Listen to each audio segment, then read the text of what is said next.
ಈ ಸಾಧನೆಯ ಹಾದಿ ಹಿಡಿದಂತಹ ಸಂದರ್ಭದಲ್ಲಿ ಎಂಥ ಸವಾಲುಗಳನ್ನ ಎದುರಿಸಿದ್ರಿ ಅಮ್ಮಾಜಿ ನೀವು? ಕಟುವಾದ ನುಡಿಗಳು. ನಾನು ಸಾಧನೆಗೆ ಊರು ಬಿಟ್ಟು ಊರಿಗೆ ಹೋಗ್ಬೇಕಿತ್ತು. ಹೌದು. ನನ್ನ ಮನೆಯಲ್ಲಿ ಅವಕಾಶ ಕೊಡ್ತಾ ಇಲ್ಲ, ಆದ್ರೂ ಕೂಡ ಸುಳ್ಳು ಹೇಳಿ ಹೋಗ್ತಾ ಇದ್ದೆ. ಆವಾಗ ಬೇರೆಯ ಪಟ್ಟವನ್ನ ಕಟ್ಟಿದ್ರು,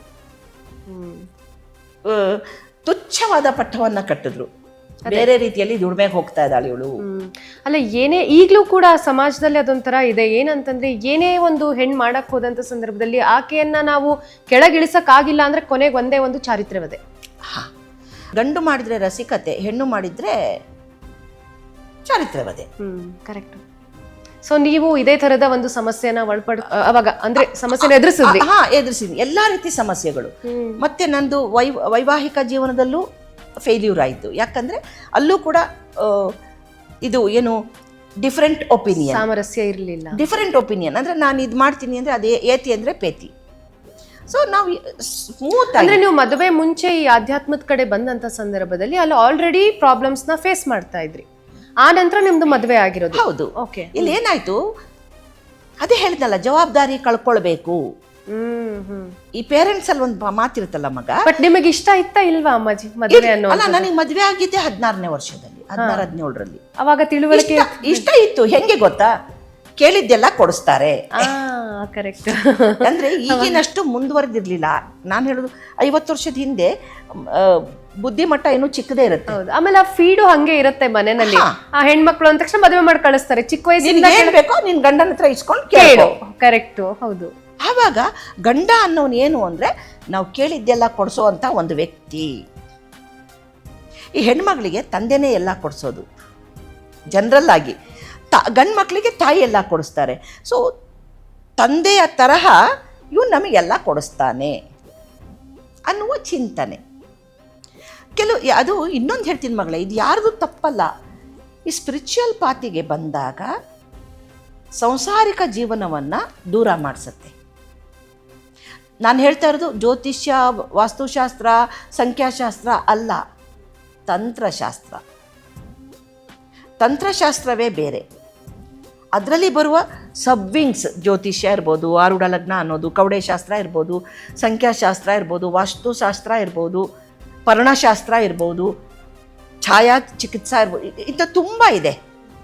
ಅದೆಲ್ಲ ತಂತ್ರದಲ್ಲಿ ಬರುವ ವಿಂಗ್ಸ್.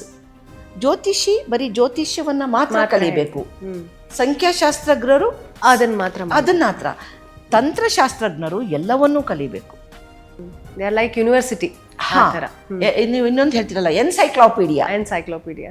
ಎಲ್ಲ ಅಂಶವನ್ನು ಅವರು ಒಟ್ಟುಗೂಡಿಸ್ಕೋಬೇಕು. ಯಾಕೆ ಅಂದರೆ ಮತ್ತು ಇನ್ನೊಂದು ಸುಂದರತೆ ಏನು ಗೊತ್ತಾ, ತಂತ್ರಶಾಸ್ತ್ರದಲ್ಲಿ ಬರುವಾಗ ವೈವಾಹಿಕ ಜೀವನವನ್ನು ಅನುಭವಿಸಿರಲೇಬೇಕು. ಇದನ್ನು ಬಹಳ ಕಟ್ಟುನಿಟ್ಟಾಗಿ ಹೇಳ್ತಾರೆ.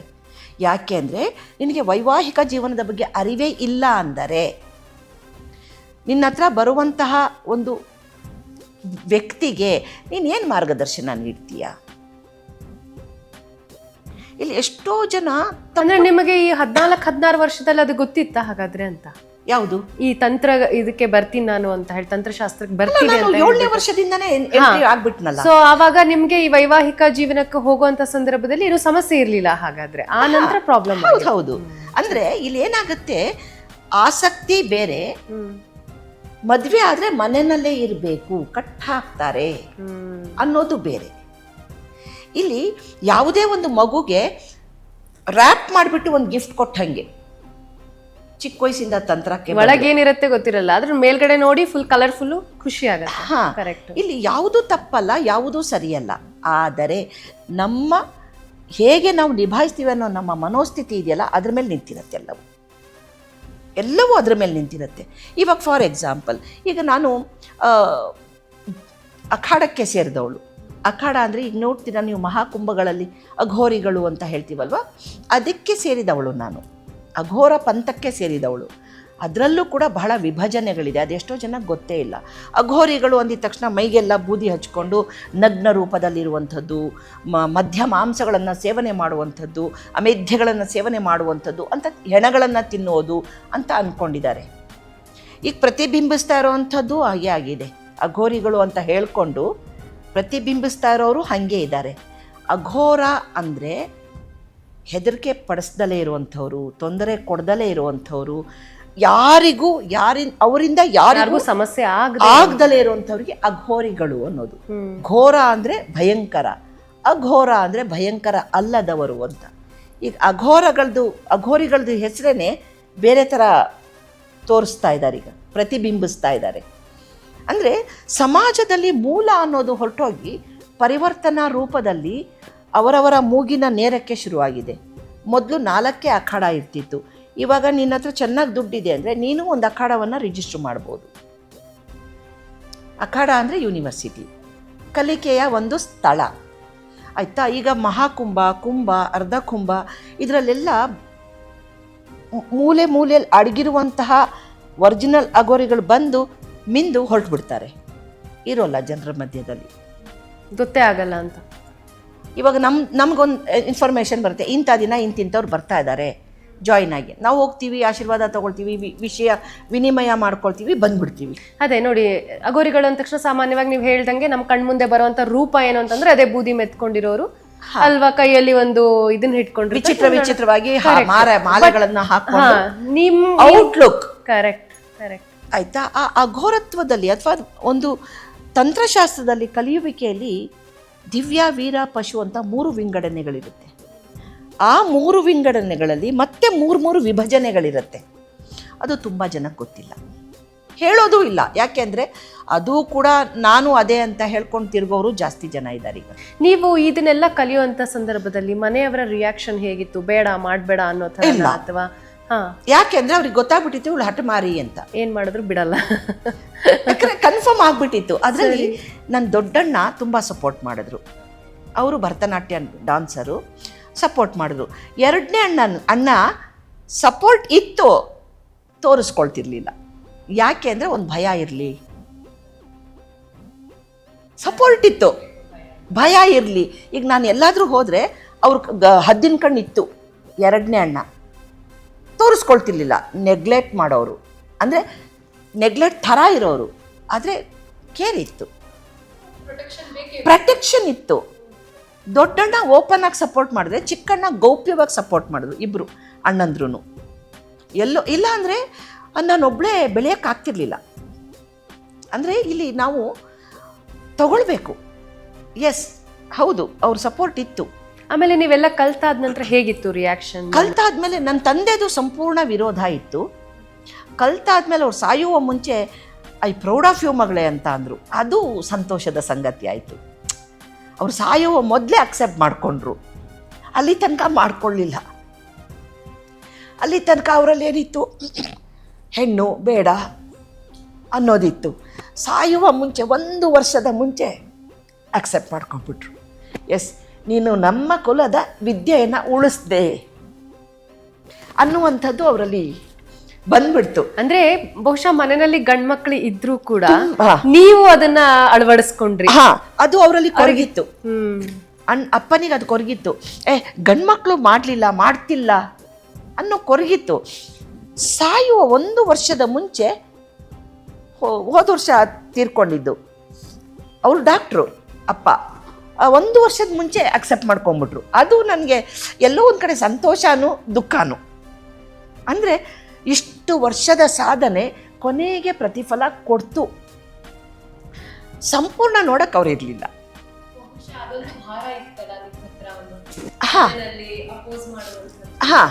ಇತ್ತು.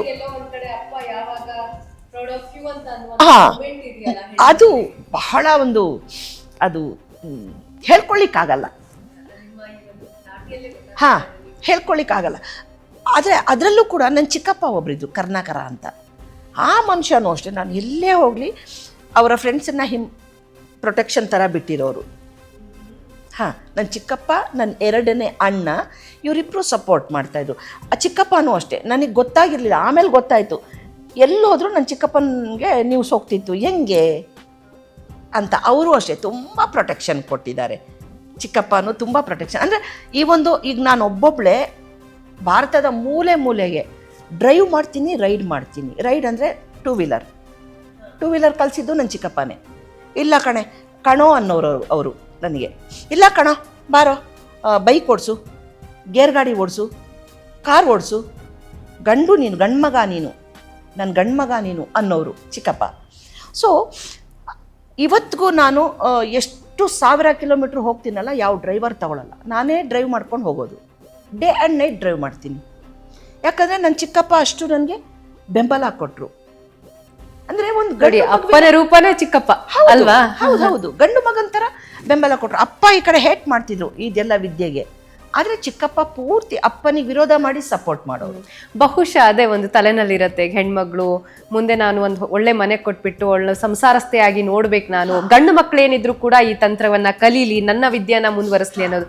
ಎಲ್ಲೋ ಗಂಡು ಮಕ್ಕಳು ಅಳವಡಿಸ್ಕೊಳ್ಳಿಲ್ಲ, ನನ್ನ ಹೆಣ್ಣು ಮಗಳು ಇರೋ ಮಗಳು ಒಬ್ಳು, ಅವಳು ಇದನ್ನ ಅಳವಡಿಸ್ಕೊಂಡು ಎಲ್ಲೋ ಅವಳ ಜೀವನಕ್ಕೆ ಅಡ್ಡ ಆಗೋದಕ್ಕೆ ನಾನು ಕಾರಣ ಆದ್ನೇನೋ ಅನ್ನೊಂದು ಭಾವನೆಯಿಂದ ಆಗಿರಬಹುದು ಅಂತ. ಖಂಡಿತ. ಕೊನೆಯಲ್ಲಿ ಅವರು ಅಪ್ಪ ಸಾಯುವಾಗ ಅದನ್ನ ಹೇಳ್ಕೊಂಡ್ರಂತೆ. ಅಪ್ಪ ಸಾಯುವಾಗ ಹೇಳ್ಕೊಂಡ್ರು. ಯಾರ ಹತ್ರ? ಅಪ್ಪ ಸಾಯುವ ಮುಂಚೆ, ಅಂದರೆ ಮೊದಲೇ ಇನ್ನೊಂದು ಮದುವೆ ಆಗಿದ್ರು ನಮ್ಗೆ ಆ ವಿಷಯ ಗೊತ್ತಿರಲಿಲ್ಲ. ನನಗೆ ಅಂದ್ರೆ ಮುಚ್ಚಿಟ್ಟಿದ್ರು. ನನಗೀಗ 40 ವರ್ಷದ ಒಬ್ಬ ತಮ್ಮ ಇದ್ದಾನೀಗ. ಅಪ್ಪ ಸತ್ತಾಗ ಅವನು ಅಕ್ಕ ಅಂತ ಫೋನ್ ಮಾಡ್ದ.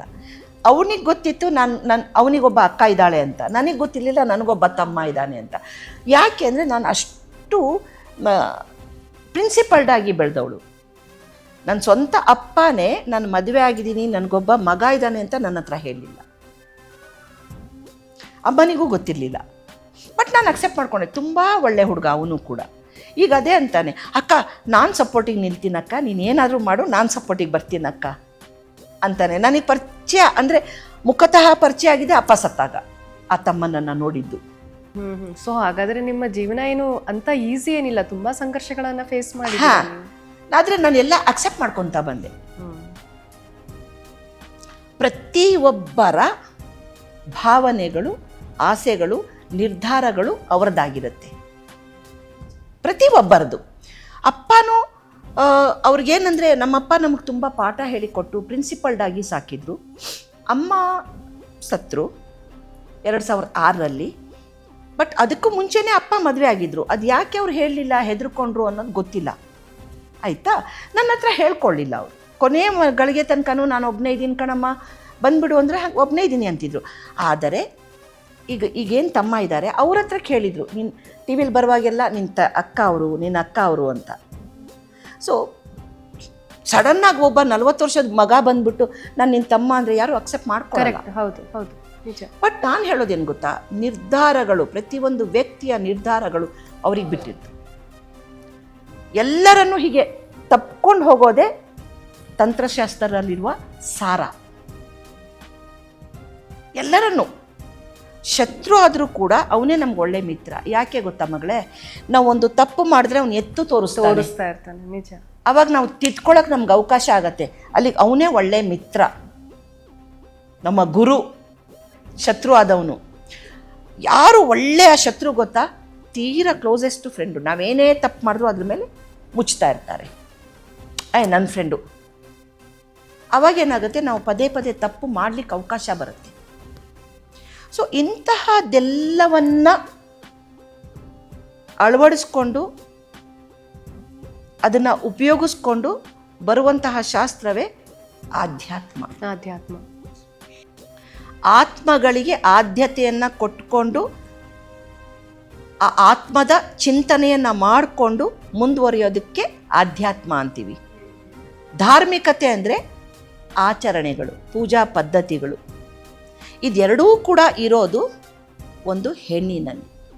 ಅದನ್ನೇ ಶಕ್ತಿ ಸ್ವರೂಪ ಅಂತೀವಿ. ಹೌದು. ಈ ಕತೆ ಹೇಗಮ್ಮ, ಅಂದರೆ ಹೆಣ್ಣು ಶಕ್ತಿ ಸ್ವರೂಪಿಣಿ ಆದಂತಹ ಕತೆ ಹೇಗೆ ಅಂತ ಹೇಳಿ? ಮೊದಲಿಗೆ ಈ ಭೂಮಿ ಇದೆಯಲ್ಲ, ಭೂಮಿ ರಚನೆ ಆದದ್ದೇ ಒಂದು ವಿಶೇಷತೆ ಅಂತ ಕ್ರಿಸ್ಟಲ್ ಥೆರಪಿ ಅಂತ ಏನು ಹೇಳ್ತೀವಿ, ಕ್ರಿಸ್ಟಲ್ ಚಿಕಿತ್ಸೆ ಅಂದರೆ ಸ್ಫಟಿಕ ಚಿಕಿತ್ಸೆಯಲ್ಲಿ ಬರುವಂತಹ ಥೀಮಲ್ಲಿ ಹೇಳ್ತಾರೆ. ಮೊದಲು ಒಂದು ಭೂಮಿ ಇತ್ತು, ಆ ಭೂಮಿನಲ್ಲಿ ಕ್ರಿಸ್ಟಲ್ಸ್ ಇತ್ತು. ಈಗ ನಾವೇನು ಧಾರಣೆ ಮಾಡ್ತೀವಿ ಕ್ರಿಸ್ಟಲ್, ಇವಾಗೆಲ್ಲ ತುಂಬ ಅದನ್ನು ಅಂದರೆ ಕಲ್ಲು ಯುಗ ಅಂತೀವಿ, ಶಿಲಾಯುಗ ಅಂತೀವಲ್ಲ, ಶಿಲಾಯುಗದಲ್ಲಿ ಕಲ್ಲಿನ ಆಭರಣಗಳನ್ನು ಧಾರಣೆ ಮಾಡೋಕ್ಕೆ ಶುರು ಮಾಡಿದ್ರು. ಸೊ ಆ ಕ್ರಿಸ್ಟಲ್ಸ್, ಕಲ್ಲುಗಳು, ಆ ಕಲ್ಲಿನ ಒಂದು ಭೂಮಿ ಇತ್ತು, ಅದು ಸಡನ್ನಾಗಿ ಶೀತಲವಾಯ್ತಂತೆ. ಶೀತಲವಾದಾಗ ಸಿಡಿತಂತೆ. ಅದು ಸಿಡ್ದ ಭಾಗವೇ ಭೂಮಿ ಅಂತ ಒಂದು ಲೇಖನದಲ್ಲಿ ಬರುವಂಥದ್ದು. ಭೂಮಿ, ಆ ಭೂಮಿಯಲ್ಲಿ ಗಾಳಿಯ ಸಂಚಲನೆ ಬಂತು ಪ್ರತ್ಯೇಕತೆಯಲ್ಲಿ. ಸರಿ. ಆ ಗಾಳಿಯಲ್ಲಿ ಒಂದು ಶಬ್ದ ಬಂತು, ಆ ಶಬ್ದವೇ ಓಂಕಾರ ಶಬ್ದ. ಆ ಓಂಕಾರ ಶಬ್ದ ಒಂದು ಆಕೃತಿಯನ್ನು ಪಡೀತು. ಆ ಆಕೃತಿಯೇ ಸ್ತ್ರೀ, ಹೆಣ್ಣು. ಆ ಆಕೃತಿ ಅಂದರೆ ಗಾಳಿಯಲ್ಲಿ ಓಂಕಾರ, ಓಂಕಾರದಲ್ಲಿ ಒಂದು ಆಕೃತಿ, ಹೆಣ್ಣಿನ ಸ್ವರೂಪ ಬಂತು. ಅದಕ್ಕೆ ಭೂಮಿ ತಾಯಿ ಅಂತೀವಿ. ಸುಮನ್ ಟಿವಿ ಕನ್ನಡದಲ್ಲಿ ಜಾಹೀರಾತು ನೀಡಲು ಸಂಪರ್ಕಿಸಿ 9686376663.